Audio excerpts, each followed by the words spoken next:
भर में लोगों से कहना चाहता हूं, कम मेक इन इंडिया।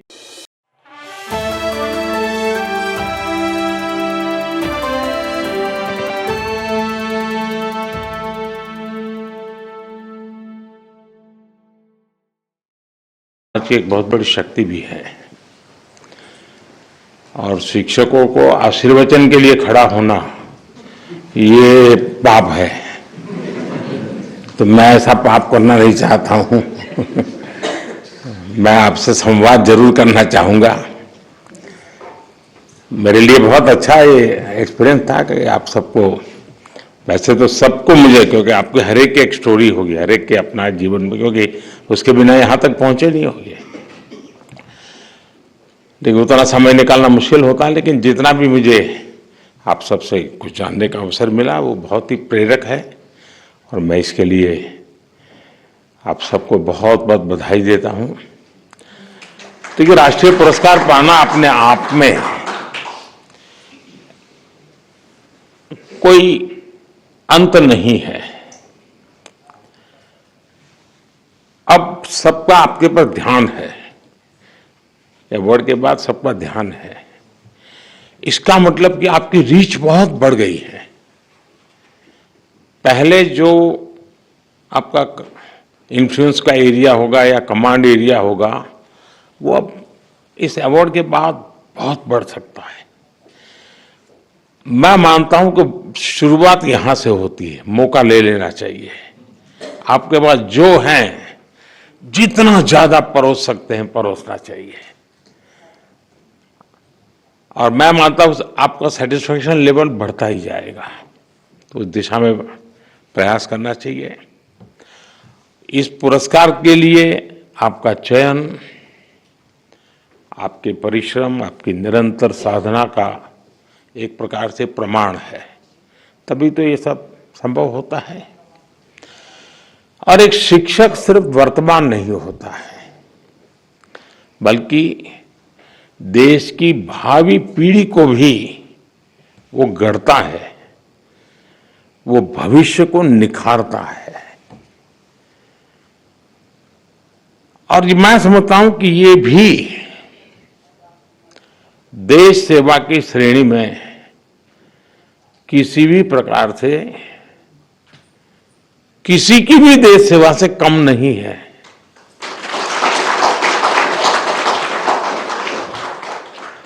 आज करोड़ों शिक्षक आपकी तरह ही पूरी निष्ठा, तत्परता और समर्पण भाव से देश सेवा में जुटे हैं। सबको यहां आने तक का अवसर नहीं मिलता है। हो सकता है बहुत लोगों ने प्रयास भी नहीं किया होगा, कुछ लोगों ने नोटिस भी नहीं किया होगा, और ऐसी क्षमता वाले बहुत लोग होंगे जी, बहुत लोग होंगे। और इसलिए उन सबके सामूहिक प्रयासों का परिणाम है कि राष्ट्र निरंतर उन्नति करता है। नई नई पीढ़ी तैयार होती है जो राष्ट्र के लिए जीती है, और उसमें सबका योगदान होता है। साथियों, हमारा देश हमेशा से गुरु शिष्य परंपरा का उपासक रहा है। भारत में गुरु को केवल ज्ञान देने वाला नहीं, बल्कि जीवन का मार्गदर्शक माना गया है। मैं कभी कभी कहता हूं, मां जन्म देती है, गुरु जीवन देता है। आज जब हम विकसित भारत के निर्माण का लक्ष्य लेकर चल रहे हैं, तब ये गुरु शिष्य परंपरा भी हमारी एक बहुत बड़ी ताकत है।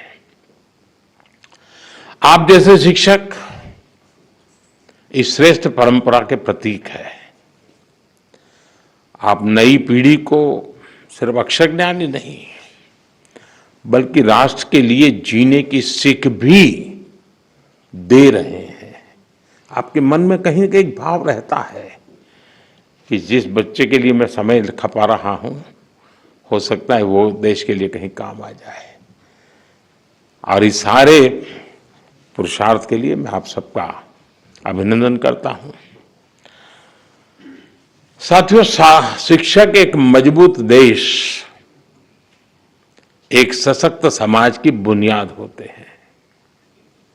शिक्षक पाठ्यक्रम में सिलेबस, समय के अनुकूल बदलाव, इन सारी बातों को समझते भी हैं। कालबाह्य चीजों से वो मुक्ति चाहते हैं और यही भावना देश के लिए होने वाले रिफॉर्म्स में भी होती है। अभी धर्मेंद्र जी ने उसका उल्लेख किया तो मैं भी उस बात को आगे बढ़ाता हूं। एक तो निरंतर रिफॉर्म्स होते रहने चाहिए, ये समय के अनुकूल भी हो और दीर्घदृष्टा भी हो, उसमें भविष्य को समझना, मानना, स्वीकारना, ये उसके स्वभाव में होना चाहिए।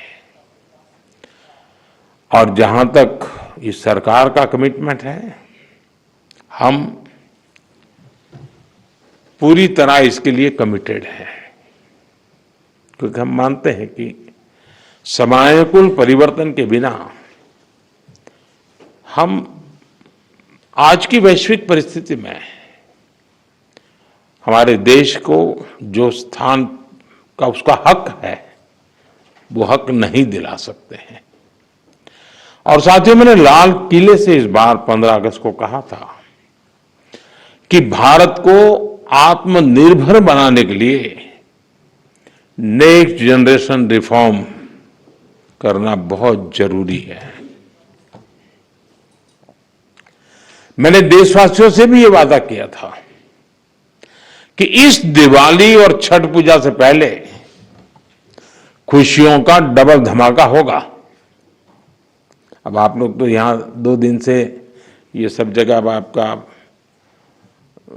चरण रज लेने का प्रयास होता होगा, तो आपको शायद अखबार देखने का मौका नहीं मिला होगा, न टीवी देखने का मौका मिला होगा, या तो घर पे बात करते हो, अरे वहां फोटो छपी है।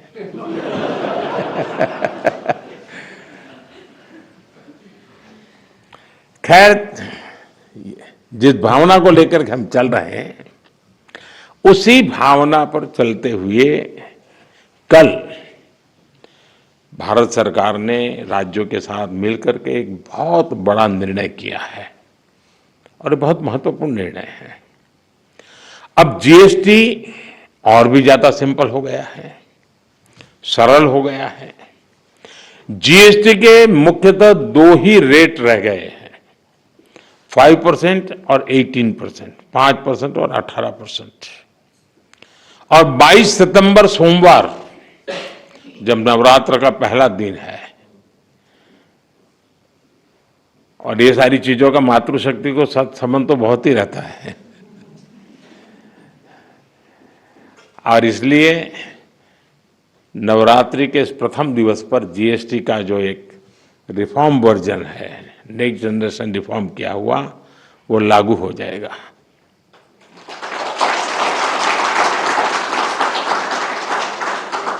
यानी नवरात्रि से ही देश के करोड़ों परिवार की जो जरूरतें हैं, वो और अधिक सस्ती मिलनी शुरू हो जाएगी। इस बार धनतेरस की रौनक भी और ज्यादा रहेगी, क्योंकि दर्जनों चीजों पर टैक्स अब बहुत ही कम हो गया है। साथियों, 8 वर्ष पहले जब जीएसटी लागू हुआ तो कई दशकों का सपना साकार हुआ था। कि ये चर्चा कोई मोदी प्रधानमंत्री बना उसके बाद नहीं हुई, उसके पहले भी हो रही थी। काम नहीं होता था, चर्चा होती थी। ये आजाद भारत के सबसे बड़े आर्थिक सुधारों में से एक था।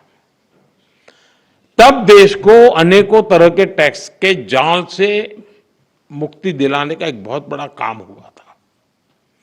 अब 21वीं सदी में आगे बढ़ते भारत में जीएसटी में भी नेक्स्ट जनरेशन रिफॉर्म की आवश्यकता थी और उसको किया गया है।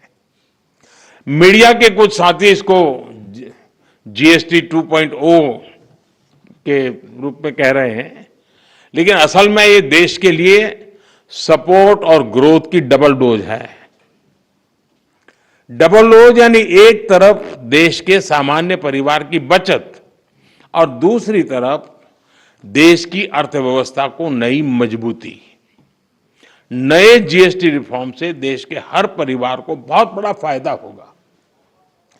गरीब, न्यू मिडिल क्लास, किसान, महिलाएं, स्टूडेंट्स, नौजवान सभी को जीएसटी टैक्स कम करने से जबरदस्त फायदा होने वाला है। पनीर से लेकर के शैंपू साबुन तक सब कुछ पहले से कहीं सस्ता होने वाला है और इससे आपको महीने का खर्च, रसोई का खर्च भी बहुत कम हो जाएगा। स्कूटर, कार पर भी टैक्स कम कर दिया गया है। इसका बहुत फायदा उन नौजवानों को होगा जो अभी अपनी नौकरी शुरू कर रहे हैं। जीएसटी कम करने से घर का बजट बनाने और अपनी लाइफस्टाइल अच्छी करने में भी आपको मदद मिलेगी। साथियों, कल जो निर्णय हुआ ये कितना सुखद है, इसका असली प्रभाव तब और पता चलेगा जब आप जीएसटी से पहले के टैक्स दरों को याद करेंगे। कभी कभी क्या होता है, पता ही नहीं रहता है कि अच्छा पहले ऐसा था, और इसलिए कभी कभी पहले की चीज याद करते हैं तब पता चलता है यहां से यहां चले गए। अब आपके घर परिवार में भी बच्चा 70 मार्क लाता है स्कूल में आपके यहां, और 70 का 71, 72, 75 करेगा ध्यान नहीं जाता है, लेकिन हम 99 कर लें तो तुरंत जाता है कि हर कुछ कमाल है इसने। तो मेरा कहना यही है कि साथियों, साल 2014 से पहले करीब करीब हर सामान पर, उस समय की जो सरकार थी, मैं किसी सरकार की आलोचना करने के लिए नहीं यहां आया, लेकिन एक आप टीचर हैं तो कंपैरिजन आप बड़े आराम से कर सकते हो और बच्चों को बता भी सकते हो। उस समय कितनी बड़ी मात्रा में टैक्स लिया जाता था पुरानी सरकार में। 2014 में मेरे आने से पहले रसोई का सामान हो या खेती किसानी से जुड़ी चीजें हो या फिर दवाइयां और यहां तक जीवन बीमा भी, ऐसी अनेक चीजों पर कांग्रेस सरकार अलग अलग टैक्स लेती थी। अगर वही दौर होता, अगर आज आप 2014 के हिसाब से होते तो आपको 100 रुपया की अगर चीज कोई खरीदते हैं तो 20-25 रुपया टैक्स का देना पड़ता है, अगर उस समय का हिसाब लगाए तो। लेकिन अब आपने मुझे सेवा का मौका दिया है। भाजपा सरकार में, एनडीए सरकार में हमारा जोर इस बात का है कि बचत कैसे ज्यादा से ज्यादा हो, परिवारों का खर्चा कम कैसे हो, और इसलिए अब जीएसटी में इतनी ज्यादा कटौती कर दी गई है। साथियों, कांग्रेस की सरकार ने कैसे आपका मंथली बजट बढ़ाया हुआ था ये कोई भूल नहीं सकता है। टूथपेस्ट, साबुन, हेयर ऑयल, इन पर 27% टैक्स, आज आपको याद नहीं होगा लेकिन आप देते थे। खाने की प्लेट, कप प्लेट, चम्मच, ऐसे सामान पर 18 से लेकर के 28% टैक्स हुआ करता था। टूथ पाउडर 17% टैक्स, यानी रोजमर्रा की ऐसी हर चीज पर उस कांग्रेस के जमाने में इतना सारा टैक्स लगता था। हालत ये थी कि कांग्रेस वाले बच्चों की टॉफी पर भी 21% टैक्स लेते थे। ये कभी उस समय अखबार में आपका ध्यान गया होगा कि नहीं हो पता नहीं, मोदी ने किया होता तो बाल नोच लेते। साइकिल जो देश के करोड़ों लोगों की रोज की जरूरत है, उस पर भी 17% टैक्स हुआ करता था। सिलाई मशीन लाखों लाख माताओं बहनों के लिए स्वाभिमान और स्वरोजगार का एक जरिया है, यंत्र है। इस पर 16% टैक्स होता था। मिडिल क्लास के लिए घूमना फिरना तक कांग्रेस ने बहुत मुश्किल कर दिया था। कांग्रेस राज में होटल के कमरे की बुकिंग पर 14% टैक्स और उसके ऊपर कई राज्यों में लग्जरी टैक्स लगता था, वो अलग। अब ऐसे हर सामान और सर्विस पर सिर्फ और सिर्फ 5% टैक्स लगा करेगा। अब आपको ध्यान में आता है कि 5% में ना क्या, वरना कोई तो लिखेगा ओह अभी भी मोदी 5% लेता है। होटलों में 7,500 रुपया के कमरों में भी 5% ही टैक्स लगने वाला है। ये काम किया है आपने, काम करने वाली सरकार चुनी, वैसी भाजपा एनडीए सरकार ने किया है। साथियों, पहले अक्सर ये शिकायत रहती थी कि भारत में इलाज बहुत महंगा था, छोटे छोटे टेस्ट तक गरीब और मिडिल क्लास की पहुंच से बाहर होता था। कारण यह था कि कांग्रेस सरकार डायग्नोस्टिक किट जो पर होती है उस पर 16% टैक्स लेती थी। हमारी सरकार ने ऐसे हर सामान पर टैक्स को सिर्फ 5% कर दिया है। साथियों, कांग्रेस के राज में घर बनाना बहुत ही महंगा काम था। क्यों? क्योंकि सीमेंट पर कांग्रेस सरकार 29% टैक्स वसूलती थी। जैसे तैसे घर बना भी लिया तो एसी और टीवी या पंखा कुछ भी लाना है वो भी महंगा हो जाता था, क्योंकि कांग्रेस सरकार ऐसे सामानों पर 31% टैक्स वसूलती थी, 31%। अब हमारी सरकार ने ऐसे हर सामान पर टैक्स को 18% कर दिया, करीब करीब आधा कर दिया है। साथियों, कांग्रेस राज में किसान भी बहुत दुखी थे।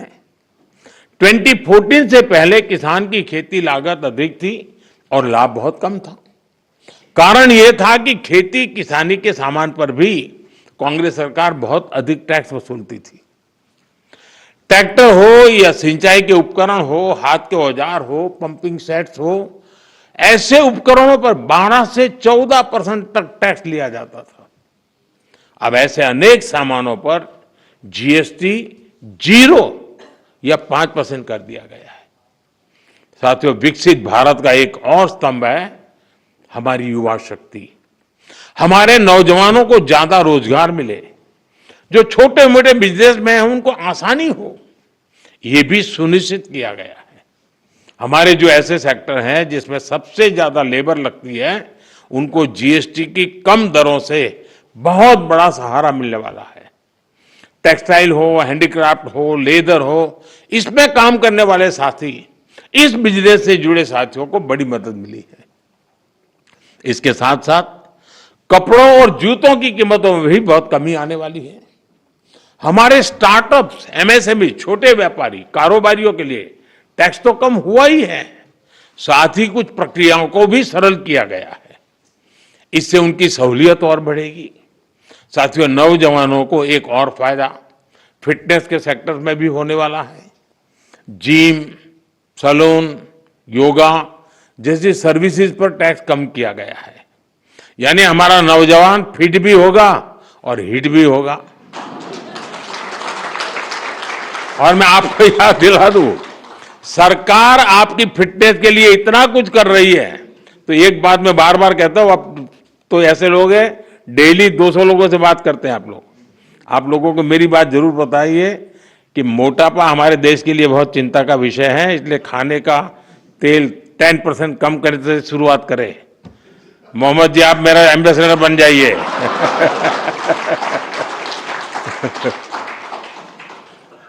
ओबेसिटी के खिलाफ लड़ाई कमजोर नहीं पड़नी चाहिए। साथियों, अगर जीएसटी में हुए इस रिफॉर्म्स का अगर मैं सार बताऊं तो यही कह सकता हूं कि इससे भारत की शानदार अर्थव्यवस्था में पंचरत्न जुड़े हैं। पहला, टैक्स सिस्टम कहीं अधिक सिंपल हुआ। दूसरा, भारत के नागरिकों की क्वालिटी ऑफ लाइफ और बढ़ेगी। तीसरा, कंजम्पशन और ग्रोथ दोनों को नया बूस्टर मिलेगा। और चौथा, ईज ऑफ डूइंग बिजनेस से निवेश और नौकरी को बल मिलेगा। और पांचवा, विकसित भारत के लिए कोऑपरेटिव फेडरलिज्म यानी राज्यों और केंद्र की साझेदारी और मजबूत होगी। साथियों, नागरिक देवो भव ये हमारा मंत्र है।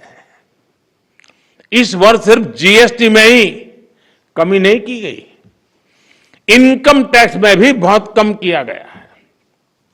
12 लाख रुपए तक की इनकम पर टैक्स को जीरो किया गया है। आजकल तो आप आईटीआर फाइल कर रहे हैं, तब इस फैसले का सुखद एहसास और भी अधिक होता है कि नहीं, यानी इनकम में भी बचत और खर्च में भी बचत। अब ये डबल धमाका नहीं है तो क्या है। साथियों, आजकल महंगाई की दर भी बहुत निचले स्तर पर है, नियंत्रण में है। और यही तो प्रो पीपल गवर्नेंस है। जब जनहित और राष्ट्रहित में फैसले लिए जाते हैं तब देश आगे बढ़ता है। और इसलिए ही आज भारत की ग्रोथ करीब करीब 8% है। यानी दुनिया में हम सबसे तेज गति से ग्रो कर रहे हैं। ये 140 करोड़ भारतीयों का सामर्थ्य है, 140 करोड़ भारतीयों का संकल्प है। और मैं आज देशवासियों को फिर कहूंगा, भारत को आत्मनिर्भर बनाने के लिए रिफॉर्म्स का ये जो सिलसिला चलता रहेगा वो रुकने वाला नहीं है। साथियों, भारत के लिए आत्मनिर्भरता ये कोई नारा नहीं है, इस दिशा में ठोस प्रयास हो रहे हैं। मेरी आप सभी से, देश के सभी शिक्षकों से भी अपेक्षा है कि आत्मनिर्भर भारत के महत्व का बीजारोपण, इस विचार की सीडिंग निरंतर हर विद्यार्थी में करते रहें। आप ही हैं जो बच्चों को बहुत सरलता से उनकी अपनी भाषा और बोली में भारत के आत्मनिर्भर होने के महत्व को समझा सकते हैं। और आपकी बात वो मानता भी है। आप उन्हें बता सकते हैं कि दूसरों पर निर्भर रहने से देश कभी उतनी तेजी से आगे नहीं बढ़ सकता जितना उसका सामर्थ्य होता है। साथियों, भारत के आज के विद्यार्थियों और आने वाली पीढ़ियों में एक सवाल शुरू से ही प्रचारित और प्रसारित किए जाने की जरूरत है। ये हमारा कर्तव्य है जी। मैं चाहता हूं असेंबली में भी इसकी चर्चा हो। कभी कभी तो एक प्रयोग करके देखिए आप, कभी हमें पता ही नहीं होता है कि हमारे घर में विदेशी चीजें कैसे घुस गई है, पता ही नहीं है। इरादा नहीं है कि मुझे विदेशी चाहिए, लेकिन पता ही नहीं है।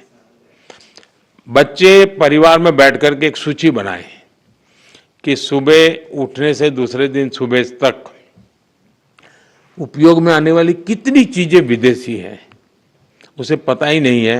हेयरपिन भी विदेशी आ गई है, कंघा भी विदेशी आ गया है, पता ही नहीं उसको। जागरूकता आएगी तो कहेगा अरे यार भाई, मेरे देश को क्या मिलेगा।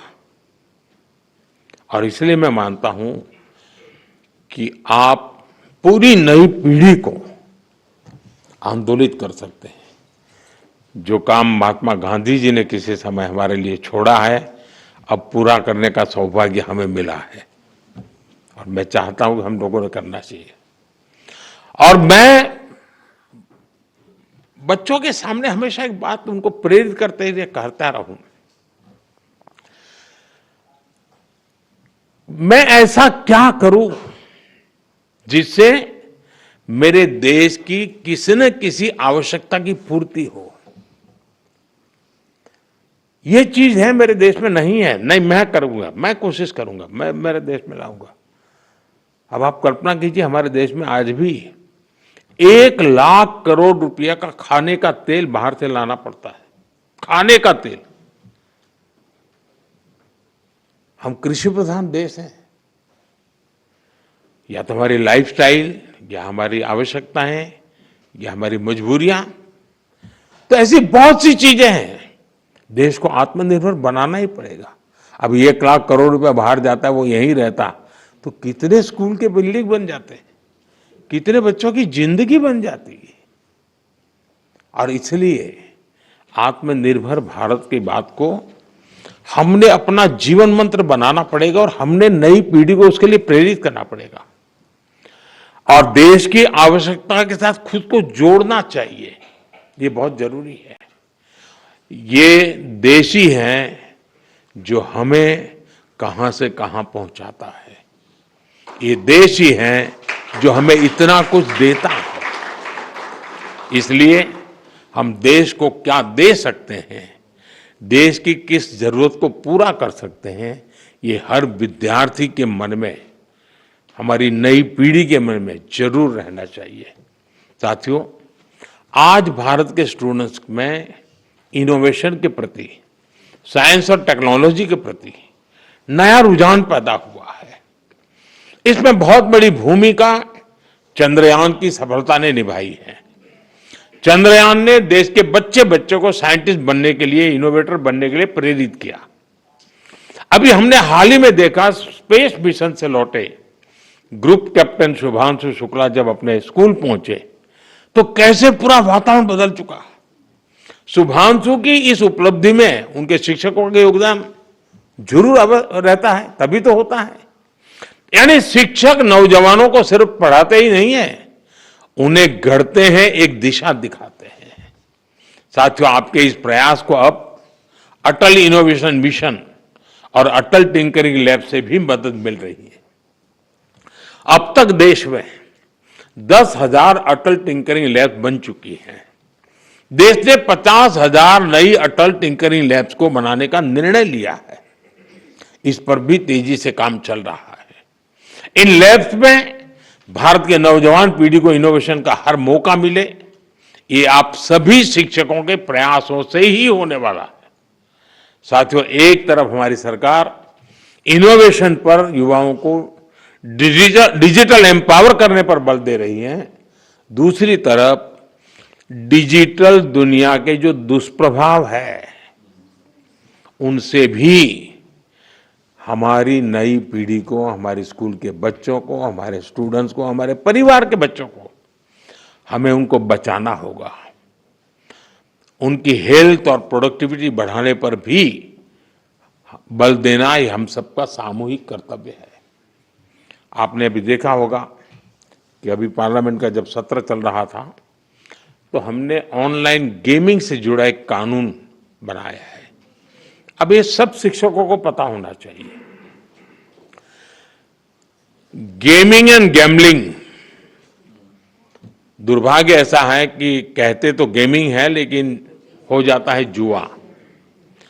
और इसलिए सरकार ने, और बहुत बड़ा निर्णय है ये, बड़ी बड़ी ताकतें वो कभी नहीं चाहती थी कि ऐसा कानून आए और देश में गैम्बलिंग पर प्रतिबंध आ जाए।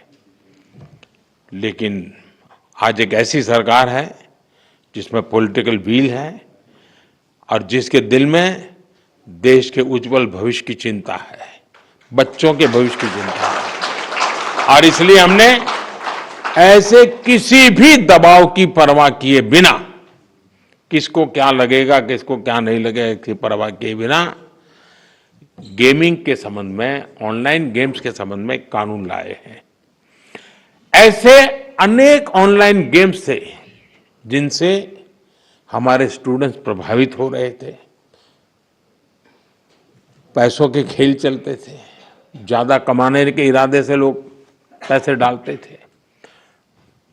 कुछ जगह से तो मुझे रिपोर्ट मिलते थी, परिवार में महिलाएं, मोबाइल फोन तो सबके पास है, वो भी दिन में सब लोग घर से चले गए, फिर क्या करे, तो वो भी खेल लेती थी। आत्महत्या की घटनाएं मिलती थी, कर्जदार बन जाते थे। यानी बहुत बड़ा, यानी परिवारों के परिवार तबाह हो गए, आर्थिक नुकसान हो रहा था। और ये बीमारी ऐसी है कि नशे की तरह लत लग जाती है। ये गेम्स ऐसी चीजें होती है और पैसे लूटने वाले तो आपको टैप कर ही लेते, फंसा देते हैं। और ऐसा कंटेंट भी बढ़िया बढ़िया लाते हैं कि कोई भी फंस जाता है उसमें।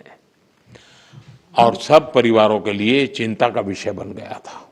और इसलिए मैं कहता हूं कि ये जो कानून बना है वो कानून अपनी जगह पे है, लेकिन बच्चों को जागरूक करना ये बहुत आवश्यक है। लेकिन माता पिता शिकायत कर सकते हैं, परिस्थिति सुधार नहीं सकते क्योंकि तनाव का वातावरण बन जाता है, लेकिन टीचर उसमें बहुत बड़ा रोल कर सकता है।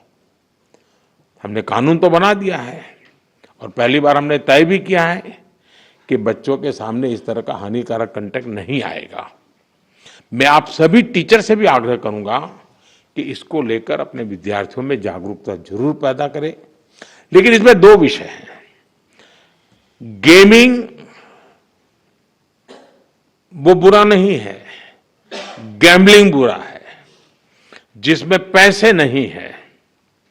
और आपको तो मालूम होगा अब ओलंपिक में भी इस प्रकार के गेमिंग को एक खेल के रूप में स्वीकृति मिली है। तो वो टैलेंट का विकास होना, स्किल का विकास होना, उसमें जिनकी महारत है उसकी ट्रेनिंग होना अलग चीज है। लेकिन ये नशा हो जाए, लत लग जाए और बच्चों की जिंदगी बर्बाद हो जाए, ये स्थिति देश के लिए बहुत चिंता का विषय है।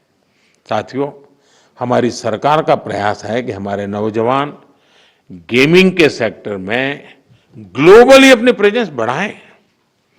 भारत में भी जो क्रिएटिव वर्क करने वाले थे, जो अपने कथा वार्ताएं उसके आधार पर बहुत सारी गेम्स बन सकती है नई, हम गेमिंग के मार्केट को दुनिया में कब्जा कर सकते हैं जी। भारत में भी अनेक ऐसे प्राचीन खेल हैं, ऐसे कंटेंट हैं जो ऑनलाइन गेमिंग की दुनिया में धूम मचा रखे रहते हैं। आज ऑलरेडी कर रहे हैं, हम और ज्यादा कर सकते हैं। कई स्टार्टअप इस दिशा में शानदार काम भी कर रहे हैं। अपने स्कूलों और कॉलेजों में भी आप इसे लेकर स्टूडेंट को हर जानकारी देंगे तो मैं समझता हूं कि उनको एक अच्छा कैरियर ऑप्शन भी मिलेगा। साथियों, मैंने लाल किले से, अभी आपने मुझे एक सवाल पूछा था, मैं इसकी बात चर्चा कर लेता हूं। लाल किले से मैंने वोकल फॉर लोकल, स्वदेशी अपनाने का बड़ा आग्रह किया, आह्वान किया है।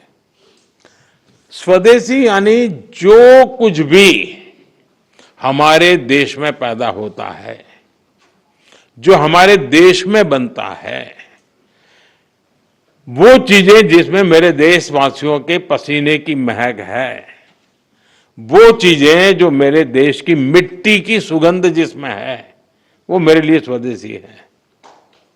और इसलिए और इसके प्रति हमारा गौरव होना चाहिए। हर घर पर बच्चों को कहना चाहिए, घर पर एक बोर्ड लगाओ, जैसे हर घर तिरंगा है ना, हर घर स्वदेशी, घर घर स्वदेशी। और उसी पर हर दुकानदार अपने यहाँ बोर्ड लगाए कि गर्व से कहो ये स्वदेशी है। हमें गर्व होना चाहिए, भाई ये मेरे देश का है, मेरे देश में बनता है, ये गर्व होना चाहिए, ये वातावरण बनाना चाहिए। और लोकल के लिए वोकल होने के इस अभियान में टीचर्स बहुत बड़ी भूमिका कर सकते हैं। हमारे बच्चों को स्कूल ये प्रोजेक्ट्स और गतिविधियों में मेक इन इंडिया वस्तुओं की पहचान कर सकते हैं। खेल खेल में आप सिखा सकते हैं। एक असाइनमेंट हो सकती है जिसमें घर में जितनी भी वस्तुएं हैं, कितनी स्वदेशी है, मैंने जैसे कहा उसका एक लिस्ट बनाए, जरा दूसरे दिन दिखाए लेकर के आए और कहो भाई इस महीने इतनी कम करेंगे, इस महीने इतनी कम करेंगे। धीरे धीरे पूरा परिवार स्वदेशी हो जाएगा। मैं तो चाहूंगा स्कूल में से, मान लीजिए 10 क्लास हैं हमारे यहाँ, हर क्लास सुबह एक आधा घंटा प्ले कार्ड लेकर के गांव में जुलूस निकाले, स्वदेशी अपनाओ। दूसरे दिन दूसरा क्लास, तीसरे दिन तीसरा क्लास, तो लगातार गांव में वातावरण बना रहेगा स्वदेशी स्वदेशी स्वदेशी। मैं मानता हूं देश की आर्थिक ताकत बहुत बढ़ सकती है जी। हर व्यक्ति छोटा सा भी काम कर ले, हम जो सपना लेकर के चले 2047 में देश को विकसित भारत बनाने का, और किसको नहीं लगेगा जी देश विकसित ना हो, ऐसा कौन चाहेगा? कोई नहीं चाहेगा। लेकिन हमें कोशिश कहीं से करनी पड़ेगी, हमें शुरू करना पड़ेगा।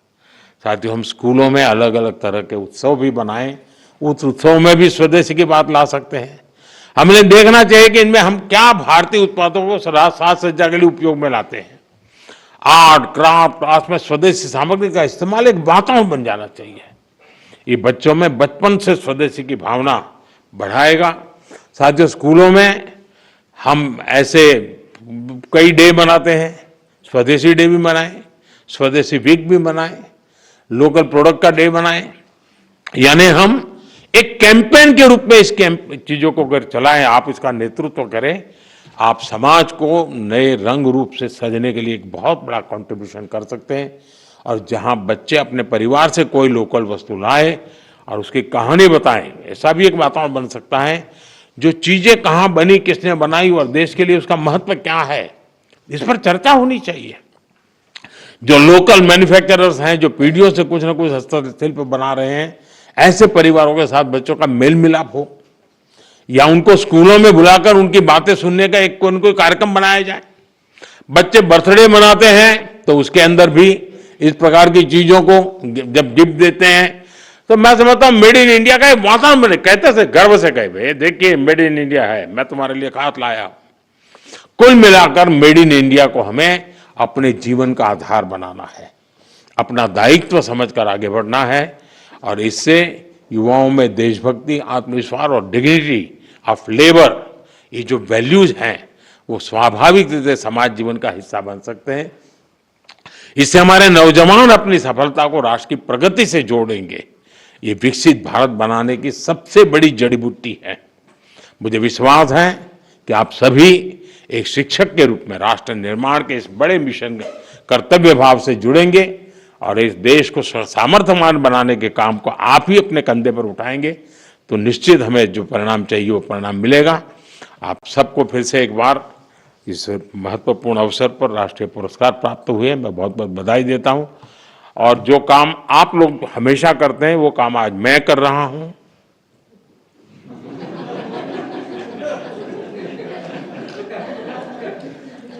आप लोग काम करते हैं होमवर्क देने का, तो आज होमवर्क मैंने दिया है। मुझे पूरा विश्वास है कि आप उसको पूरा करेंगे। बहुत बहुत धन्यवाद।